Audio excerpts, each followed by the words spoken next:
क्योंकि विपक्षी एकजुटता को लेकर अगर कहीं सबसे ज्यादा पेच फंसा हुआ है तो वो है कांग्रेस की भूमिका क्या होगी इन सब के बीच। कांग्रेस क्या बड़े भाई की भूमिका में होगा, और कांग्रेस से जो बलिदान मांगा जाएगा, जो कुर्बानी मांगा जाएगी, पश्चिम बंगाल से ममता मांगेंगी, दिल्ली और पंजाब से केजरीवाल मांगेंगे, दक्षिण से भी हो सकता है कोई मांग ले, यूपी से हो सकता है अखिलेश मांग ले। तो कांग्रेस इस बलिदान, इस कुर्बानी और इस बैठक के लिए तैयार है।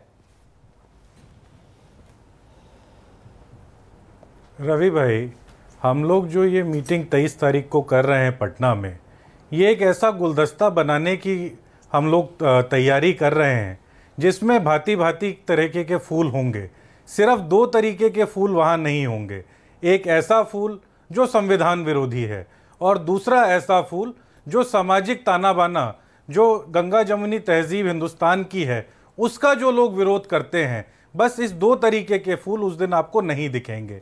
जहां तक रही कांग्रेस के बलिदान की बात, आप देखिए कि कांग्रेस का तो इतिहास बलिदान का रहा है जब जब देश को आगे करने की बात आई है।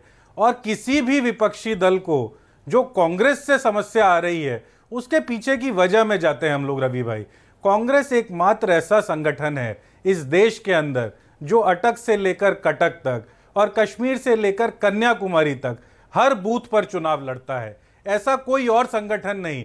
आज जो सत्ता में भी हैं, ये भी कई बूथों पर इनका डब्बा गोल है। तो कांग्रेस की जो स्थिति है वो बिल्कुल साफ है। आप अगर संविधान के साथ चलना चाहते हैं, आप इस देश के सामाजिक ताने बाने को साथ लेकर चलना चाहते हैं, तो हम लोग आपके साथ हैं। उसमें अगर हमें कहीं पर वो बलिदान भी देना होगा जिससे देश का हित आगे बढ़ता हो, तो हम लोग उसके लिए तैयार हैं। और ये जो अध्यादेश की डिमांड की है केजरीवाल ने कि मीटिंग में पहला मुद्दा ही अध्यादेश होना चाहिए, इससे सहमत हैं?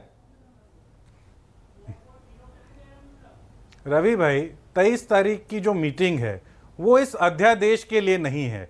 ये तो सिर्फ और सिर्फ एक ब्राउनी पॉइंट स्कोर करने की अरविंद जी की जो पुरानी आदत है, ये तो उसके लिए उन्होंने कहा है। देखिए, इस अध्यादेश के ऊपर स्थिति हमारी लीडरशिप आपको क्लियर करेगी, लेकिन मैं आपको कुछ तथ्य बता देता हूं। ये जो अध्यादेश है ये एक केंद्र शासित प्रदेश के अंदर लाया गया है, जिसके ऊपर संविधान सभा से लेकर 1975 तक के दौर में इस पर बार बार बहस हुई। बाबा साहब अंबेडकर से लेकर इंदिरा गांधी तक के समय तक जब तक बहस हुई, उसमें कहा गया कि जैसा दुनिया में है कि जो आपकी राजधानी है वहां पर आपको कुछ स्पेशल प्रोविजन रखने होंगे। आज ये बात सच है कि जब एक संवैधानिक पीठ ने, सुप्रीम कोर्ट की संवैधानिक पीठ ने इस अध्यादेश के खिलाफ आदेश दिया था और सरकार ने रात के अंधेरे में इस अध्यादेश को लाया, तो सरकार की नीयत पर सवाल उठते हैं। लेकिन क्या यह संवैधानिक तौर पर गलत है? तो बिल्कुल नहीं। आज इस स्थिति के ऊपर कांग्रेस की हाईकमांड विचार कर रही है कि हम लोगों की क्या प्रक्रिया होगी, लेकिन 23 तारीख की जो मुलाकात है, उसमें इस अध्यादेश का कोई लेना देना नहीं।